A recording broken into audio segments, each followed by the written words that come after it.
property. What does the distributive property say? It says this.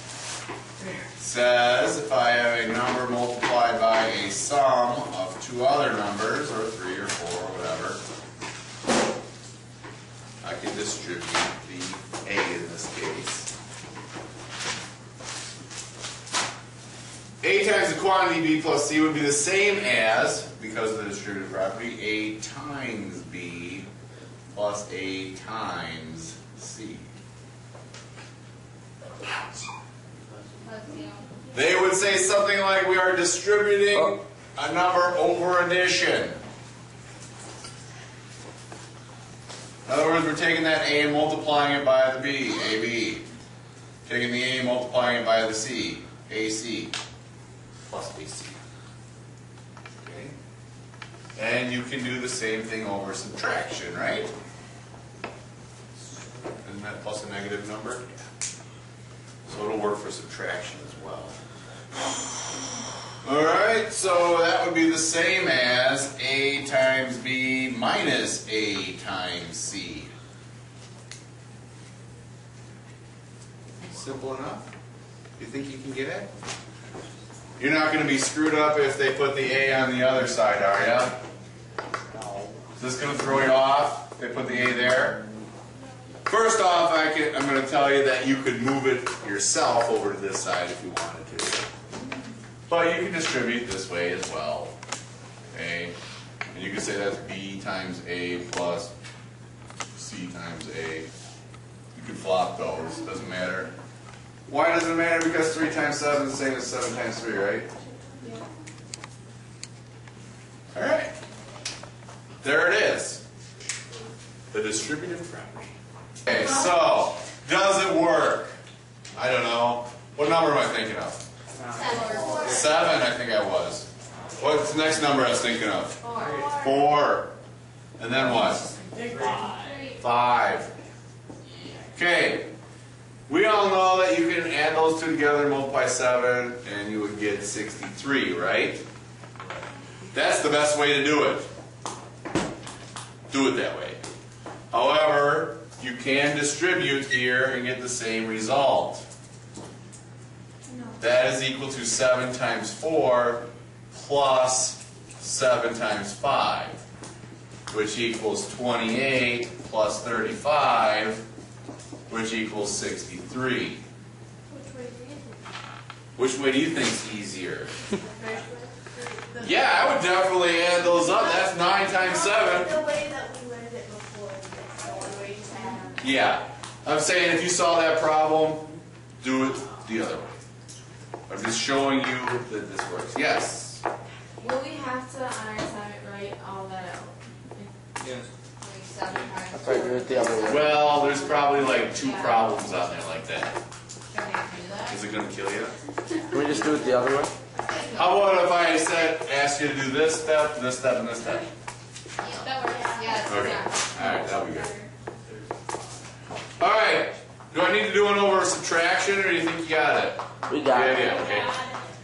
Like I said before, I would not distribute this problem. I would add those two and multiply by 7. But you're going to see something more like this. They're going to ask you to simplify an expression. Make it simpler, please. What number am I thinking of? 3? Yes. We'll do a minus this time. What number? 2. No, I was thinking of 7. Alright, so they're going to say make that simpler. We're going to have to do something like this when we're solving equations later. X minus 21. Okay, so I can take this 3 and multiply it by the x, and then take the 3 and multiply it by the 7, right? Yeah. Alright, so that would be 3 times x minus 3 times 7. Today is probably the only day I'm going to write this step in there. Okay. So I'm teaching it for the first time. So 3 times x is the same as what? 3x, just get rid of the cumbersome dot. Minus 3 times 7. 21. Oh. Okay. That's where we're going to be using the distributive property the most. On something like that. Let's do a couple of them here. How about this example? We can do it over 3 terms.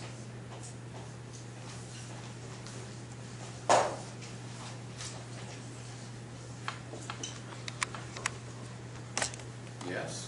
Think we can do it over 3 terms? But the rule only has 2 terms in it. You still can do it over 3, you're right. So, we do that one, we get 4 times y squared plus. Do we have to do the times y squared, or we just do 4y squared? I'll get to that in a second. 4 times 8y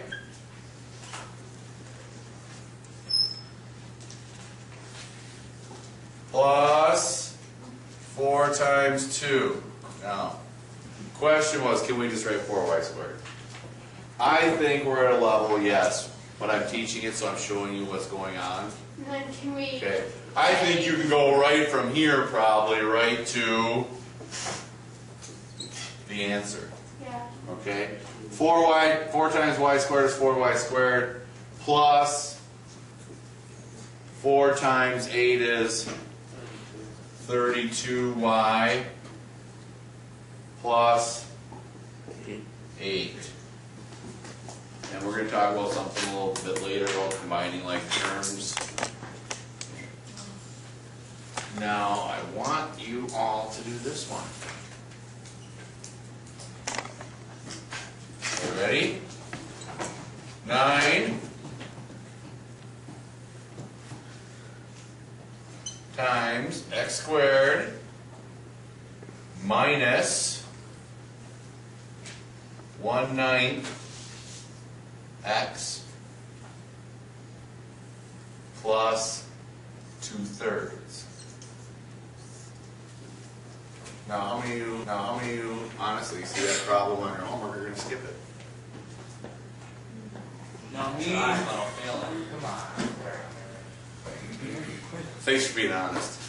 Alright, but I think you can do that, no problem. What is it? Let's just distribute it anyway. 9 times x squared minus 9 times 1/9 x. Are you passing something back there, this guy? Plus 9. No, the other Miss Carr, I'm sorry. I wasn't.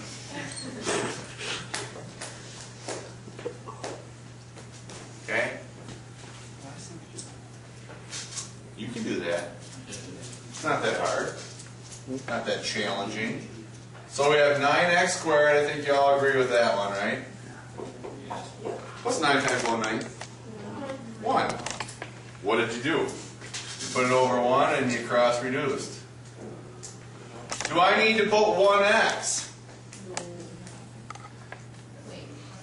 You can, but You don't can, have to. you don't have to, right. Very good. Because of the multiplicative identity, right? What's 1 times 10? 10. What's 1 times 52? What's 1 times x? Plus, what's this one?